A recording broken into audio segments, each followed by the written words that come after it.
Bienvenue au Saguy qui se déroule au Saguenay. Est-ce que vous avez hâte de voir un reportage, tout le monde?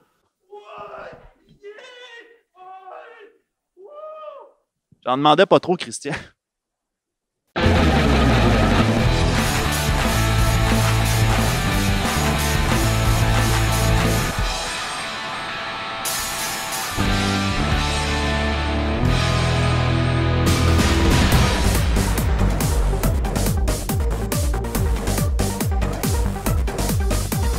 J'arrive pas à le croire, Gab Jonca! Hey mon Dieu, qu'est-ce que tu fais ici, toi? Hey, c'est super le fun. Moi, dans ma tête, je pensais que t'étais au Oh My Fest, qui est une autre convention qu'on n'a pas été invité. Je suis supposé d'être présentement au Japon, ou je suis plus trop là, je suis tellement invité partout. Là, Ah oui, hey, parce que t'es tellement big au Québec. Lâche-moi un verse de rap que tu fais normalement. Non. T'as changé, Gab. Hey, on est en présence de Marie-Hélène pour la table création Jubidule. Hey, on a remarqué les peluches assez ensanglantées. Ils sont pas méchants du tout, hein. Ils sont très câlins. Ils aiment beaucoup se faire flatter. Ça n'a pas l'air de ça. C'est pour mélanger ici le côté vraiment mignon puis le côté un peu creepy. On a passé et on a fait, hey, ça fait changement des petits nains de jardin là, amicales qui surveillent notre... Ah, ils bougent en plus. Martin Mystère, mesdames et messieurs! Bonjour, bonjour. Sérieux, je capote sur ton cosplay. Merci beaucoup. Qu'est-ce qui arrive avec tes collègues, là, la fille qui gueulait tout le temps pour rien? Qu'est-ce qui est arrivé avec elle? Ah ben je sais pas, je pense qu'elle s'est perdue en Elle est rendue en politique! Ah! Je sais pas qui qu'on fait référence, mais c'était drôle dans ma tête. Puis le gros mollah, c'est comment il s'appelle, lui? C'était la Java des cavernes. C'est vrai qu'il est rendu comme cascadeur pour Jason Momoa. Sûrement. Puis plus tard, on découvre que finalement, c'était Jason Momoa lui-même depuis tout ce temps-là.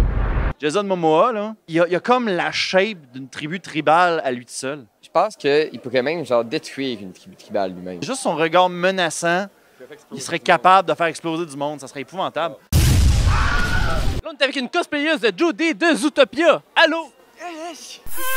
Bienvenue à notre chronique hebdomadaire sur l'orthographe.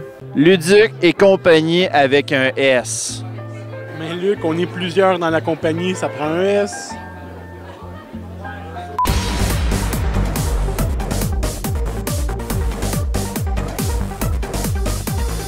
Je fais partie des tatas qui ont acheté genre Sonic Gem Collection, mais c'est à cause qu'il y a Sonic Air dedans, puis il y a Sonic Fighters. Deux très mauvais jeux de Sonic. Hey, c'est mon achat. Hein, je vais te montrer mon autre achat, Crazy Frog Racing. C'est... Voyons! Bon, OK, Jack X. Il est bon. C'est bien parce que l'autre main de prix parce que je te le lancerai lui avec. Ah, mais c'est à cause que lui, il fait bugger les memory cards. Oh! C'est ça l'affaire. Christian! Oui, je sais, il y a quelque chose qui s'en vient, j'ai peur. Il y a, à côté de nous autres, on a des maquilleuses. Les Fous du Roi, on a pu faire une entente avec eux autres pour maquiller. Ah, madame?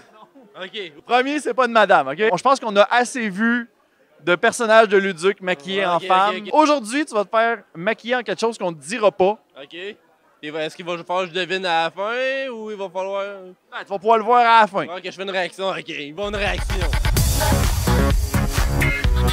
Donc, pendant que Christian est en train de se faire maquiller, parlez-nous un peu de votre entreprise, le Fou du Roi. Votre spécialité au niveau sculpture ballonnale, c'est quoi? Les singes dans les palmiers. J'aime bien faire la flamme en rose aussi. Moi, veux-tu savoir c'est quoi ma spécialité, moi? Les vers solitaires. Hé, Christian! Ça avance bien, là! Là, t'es prêt, Christian? Baisse la tête, on va... OK. Ah, OK, mes yeux, ça coule. OK. Est-ce que je suis beau? Alors, on est comme dans Méchant Changement. Là, fait que là, on va voir ton nouveau visage dans 3, 2, 1... Wow, qu'est-ce que c'est ça?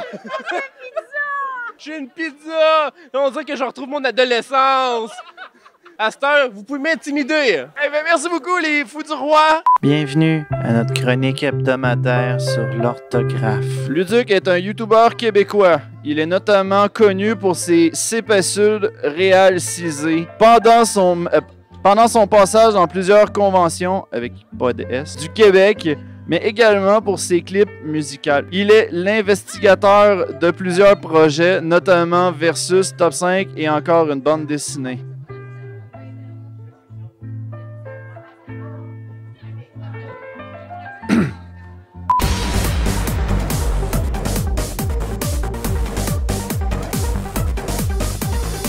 Je suis en présence des doubleurs les plus extraordinaires, selon moi, Lisette Dufour et Mario Desmarais.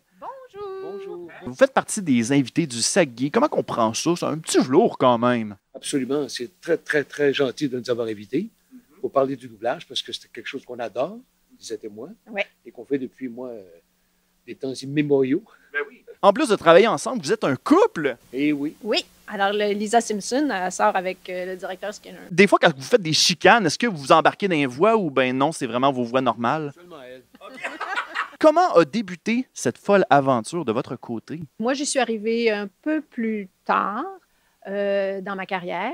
Je suis allée vers ça à un moment où est-ce que... Moi, c'est plus vrai aujourd'hui, là. Mais à l'époque, j'ai eu l'air très jeune, très, très longtemps. Et par rapport à mon emploi... C'est toujours le cas, Mme Dufour.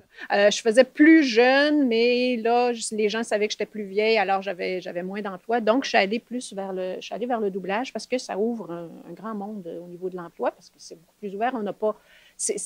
on a l'âge de notre voix, on n'a pas notre âge physique. Alors moi, c'est au début, fin des années 80 que j'ai commencé. Mario a commencé plus tôt. Évidemment, je suis plus vieux qu'elle. Oui. Moi, j'ai fait l'École nationale de théâtre, j'ai terminé en 71. Et là, j'avais un ami dont le père était directeur de distribution de Columbia Pictures, qui s'occupait de faire du doublage, dont les Pierres à feu, à l'époque. Et j'ai assisté à l'enregistrement des Pierres à feu avec Monique Miller, puis Claude Michaud et tout ça à l'époque, en 72. Vous avez entendu le fameux Yabadabadou? Absolument, absolument. Et puis... J'ai été bercé par ça quand étant jeune. Et ça m'a tout de suite fasciné, cette propension de se projeter dans le corps presque de quelqu'un d'autre ou le dessin animé de quelqu'un d'autre. Et tout de suite, j'ai eu le goût d'en faire moi-même.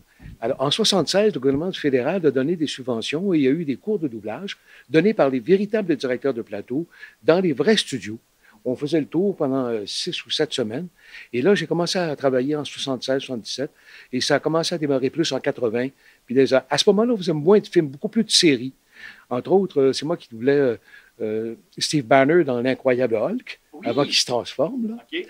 Et puis, j'ai fait d'autres séries comme ça avec Gérard Delmas, des directeurs de plateau qui en a malheureusement qui sont décédés maintenant. Puis j'aimais ça, pouvoir me projeter. Et on a la chance, dans le doublage, de faire une multitude de rôles qu'on ne ferait pas à une caméra. Parce qu'on n'a pas toujours l'emploi physique de ces rôles-là, mais en le jouant, c'est presque illimité. On était dans une boutique et il y a quelqu'un qui me demande, je peux vous poser une question, est-ce que vous faites des voix dans le doublage? Là, j'ai dit oui. Il dit, Buzz Lightyear? J'ai dit oui. Alors là, fini, il est plus loin encore. Ben là, il était content. Il dit, j'ai tellement aimé ça. Oui, là. ça, c'est arrivé récemment, mais quelques fois quand même. Oui. Comme ça, que des gens, tout à coup, surtout lui, ils reconnaissent plus. Ben, c'est une voix un petit peu plus reconnaissable. Oui. C'est-à-dire Comment ça, reconnaissable? Puisque vous êtes des doubleurs, j'ai envie de vous embarquer dans ce jeu qu'on invite tous les doubleurs que l'on rencontre. C'est un jeu de répliques. On appelle le jeu des répliques cultes. Il y a un jingle qui embarque là-dedans. On a des petites phrases pour vous et je vous invite simplement à les interpréter de la façon que vous voulez. Même pas besoin d'avoir une voix que vous avez déjà utilisée. Simplement comme utiliser votre profession de doubleur, tout simplement. Est-ce que ça vous tente de vous porter au jeu? Oui, mais je dois dire que la première chose qui nous guide, c'est l'image. C'est l'image?